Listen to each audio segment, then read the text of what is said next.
Ladies and gentlemen, I am Margaret Mawiri, HOD for Foundation Phase at Sunshine Primary School. My presentation today is about reading fluence. Building a reading fluence in grade 2, a prevention and intervention framework. The purpose of the presentation is to equip educators at Sunshine Primary School with the tools to support struggling readers through a structured approach and find practical strategies and resources for teachers to support struggling foundation phase readers at Sunshine School. There are 5 stages in the framework. Number 1 is assess and diagnose. Number 2 is teach and reteach. Number 3 is practice. Number 4 is reassess. Number 5 is apply. When you are talking about assess and reassess, we do assess formally and informally.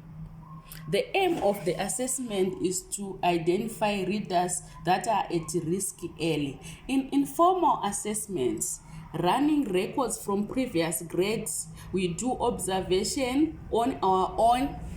You ask the teacher from the previous grades. May also include parent survey on home reading habits. Informal assessments, you do oral reading. When you are talking about oral reading, you as a teacher, you give a learner a paragraph and you rate that learner per minute. How many words did he or she read per minute? The appropriate expression and accuracy.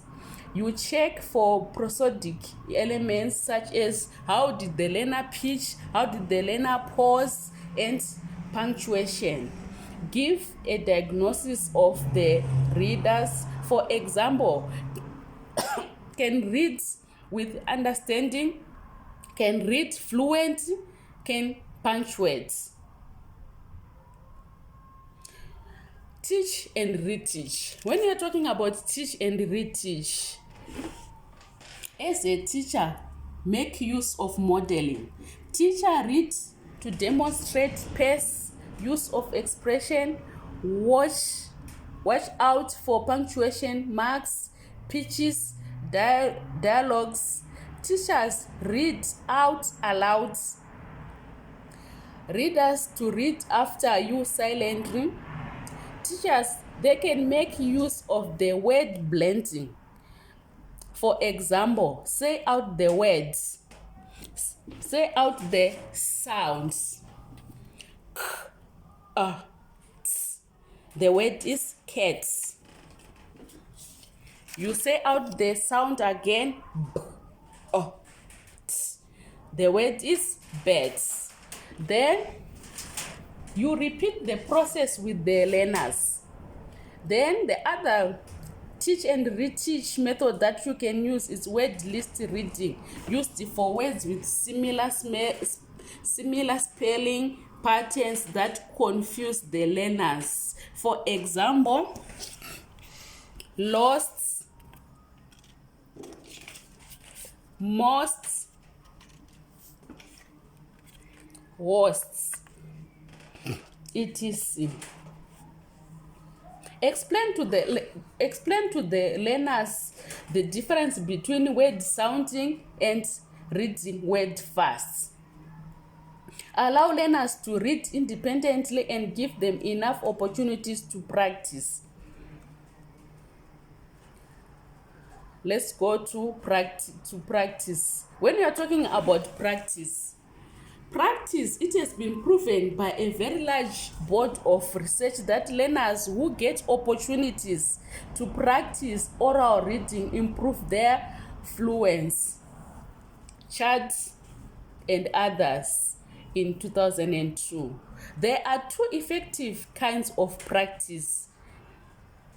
Repeated reading of familiar text. When you are talking about repeated reading of familiar text, here I do have a small text. which says there were two friends and they went to a farm. They wanted to see the cows. You give the learners, they repeat and repeat and repeat until they get familiar with the text. And in daily shared reading, modeling by teachers, peer share reading, readers can get better as they reread familiar texts, helps them recognize words by sight. Coached reading.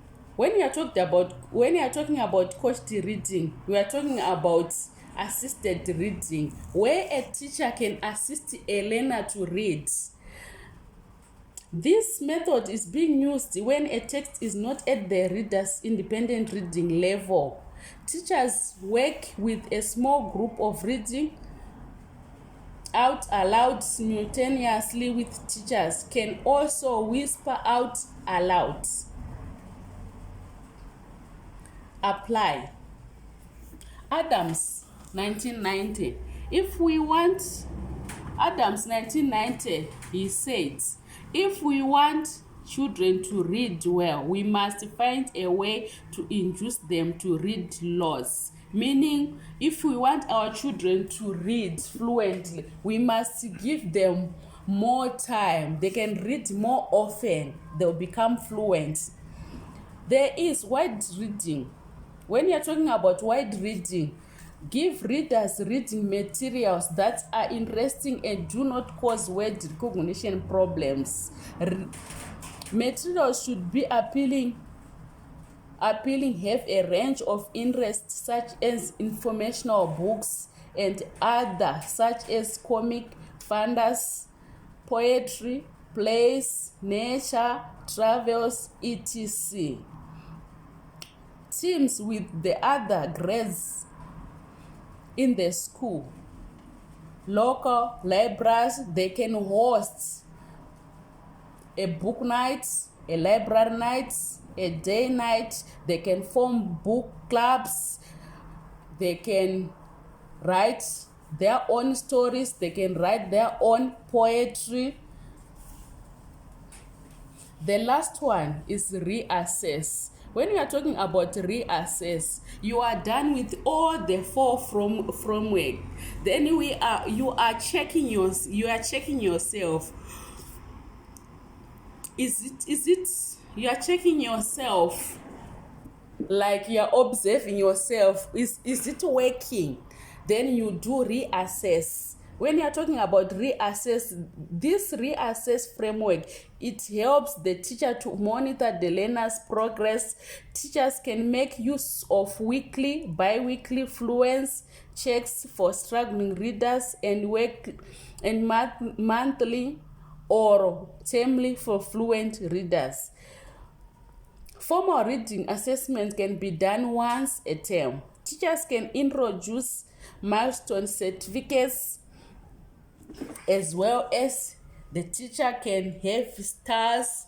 It depends with the performance of their learners to celebrate learners' growth. Teachers can adjust intervention based on learners' reading trends. This is our end of our presentation. Any question and suggestions?